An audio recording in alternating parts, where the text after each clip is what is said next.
The Scottish Socialist Party's role in the second referendum for independence is going to be crucial.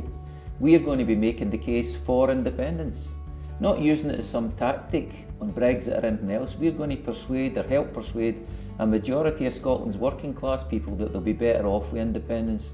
That's been forgotten about in the last 3 years. We've got to persuade the majority of the working people in Scotland, we never got them the last time, they're going to be economically, socially and politically better off. We, the Scottish Socialist Party, have got a solution to the currency question, which is we have our own independent currency in an independent country. So we've got to make the case for independence and we've got to get a majority. That's the most important role that we'll play, and we're good at that. The lesson we learn is a conservative prospectus won't cut it. No point saying to people independence is about keeping things as they are. We'll keep the Queen, we'll keep the pound, we'll keep NATO, we'll keep neoliberal economic policies. We're going to change things. Independence is about transformation.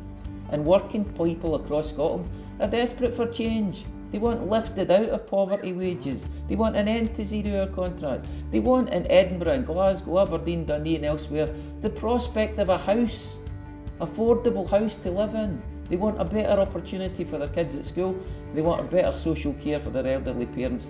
That's what independence is about. If it's not about that, it's about nothing.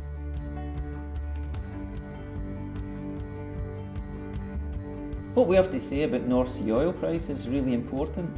The collapse in world oil prices was the result of strategy followed by Saudi Arabia in particular, the OPEC countries, to drive North American frackers out of business. In other words, it's got nothing to do with independence in Scotland. In fact, the collapse in North Sea oil prices is already an old story. The price of a barrel of oil is now up to $58 a barrel. And I suppose what it tells you is it will go up and down. Norway has been dealing with floating oil prices. They have a sovereign wealth fund. It doesn't bother them. They can forecast for it, they plan it out. So the question of North Sea oil and what we're going to do about it, for me it's always been, we're able to say as independent supporters, to remind everybody, 90% of the countries in the world will give their eye teeth for Scotland's oil reserves. And that remains an asset to us. It's not the centrepiece of our economic policy, but it's an important part of it. And with the GERS figures, what we're going to see, of course, running deficits is not a crime. There are things you can do. But from a socialist perspective, we don't cut services. We raise extra taxes on corporations, on the wealthy. We get rid of the council tax and those regressive taxes like VAT, and we increase taxes on the wealthy. That's how you balance any books. So our case is coherent, it's articulated well, we need to take it out, we need to champion it.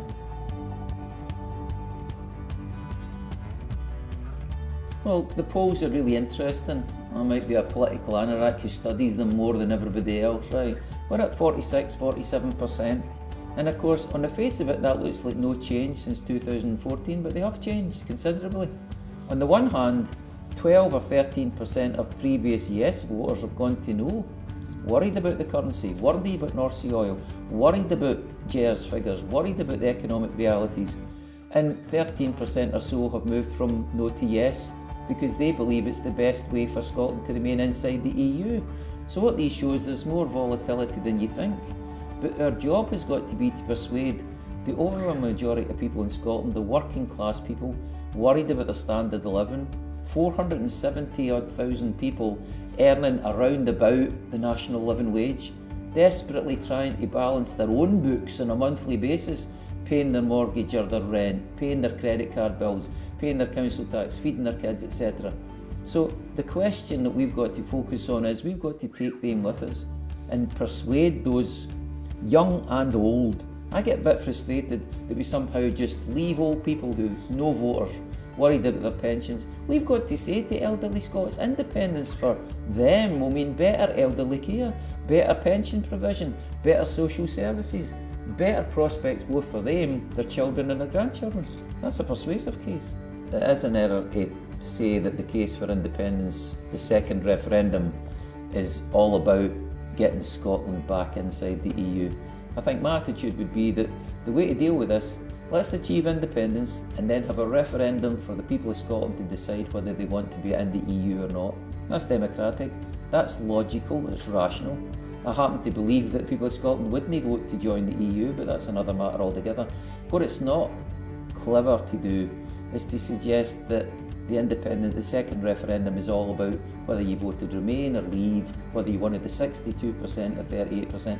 The fact of the matter is, working class people in Scotland, I happen to believe, were very close to the SSP's position in that referendum, which was, we voted to Remain as the lesser of two evils. There's a great deal many things wrong with the European Union. First of all, it is not Europe. The EU is not the same thing as Europe. We're Europeans, we're proud of it. You don't have to be a member of the European Economic Community or the Common Market to be a European. And secondly, the European Union is anti-democratic. It's ruled and controlled by neoliberal corporations. Working class people in Scotland, like across Europe, are not served by it, and it's not serving our interests. And therefore, I happen to believe that the fixation with Brexit and the European Union is a rather middle class concern in Scotland. Working class people don't have that luxury. Too busy worried about their poverty wages, their 0-hour contracts, the crisis in the health service, cuts in local government. You know, these are things that propel their concerns to the top of the agenda. And actually, that's what will win independence upon.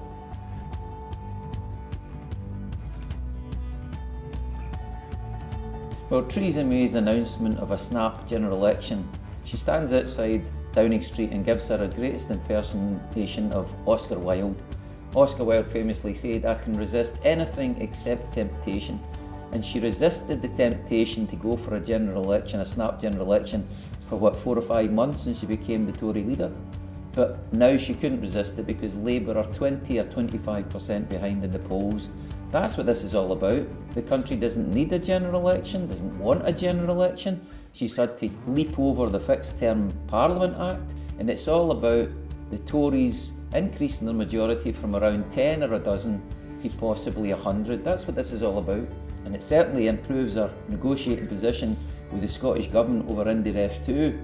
But the main primary purpose of our announcement was to, multiply by 10 the majority of Tory MPs at Westminster. That's what it's all about.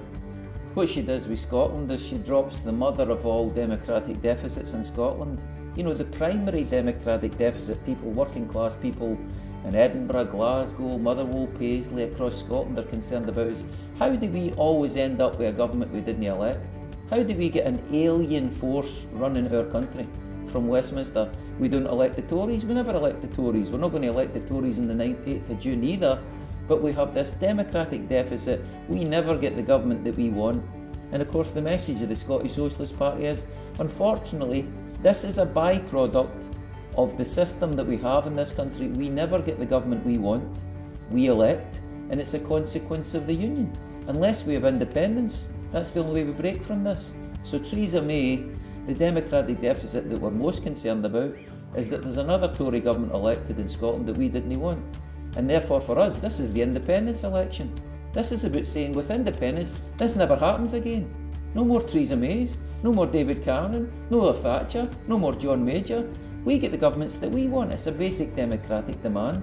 And it's why the Scottish Socialist Party says, to remind the people of Scotland, supporting Scotland's democratic right to self-determination does not make you a nationalist, it makes you a democrat. This is a democratic question. We want the democratic right to determine our own government, determine our own future, and we've got the opposite of that just now, haven't we?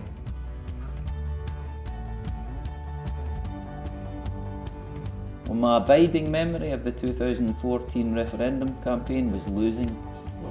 And the lesson we can learn is we can't afford to lose again. I mean, it was a vibrant campaign, fantastic. It reminded me of the anti-war campaign. It reminded me of the anti-poll tax campaign. They're the 3 biggest mass campaigns I've ever been involved in 35 years. It was wonderful, it was fantastic, but the unhappy ending. And the lesson we learn is we've got to put forward a bolder campaign. We've got to ensure that we take more people with us. And it can be done. We came pretty close. I remember saying the day afterwards, it was independence deferred. I still believe that. It's been independence deferred. And the lesson we can learn from the last time is we done some fantastic work. We had the energy. We had the arguments. Our arguments knocked them out the park. Unfortunately, our numbers didn't knock them out the park. And therefore, our main lesson is we have to go that extra mile. We have to work harder and address Why did we lose the arguments on pensions? Why did we lose the arguments on currency? Why did we lose the economic arguments? Those arguments we lost, we're obliged to address and come up with better answers, more persuasive, and I believe we can.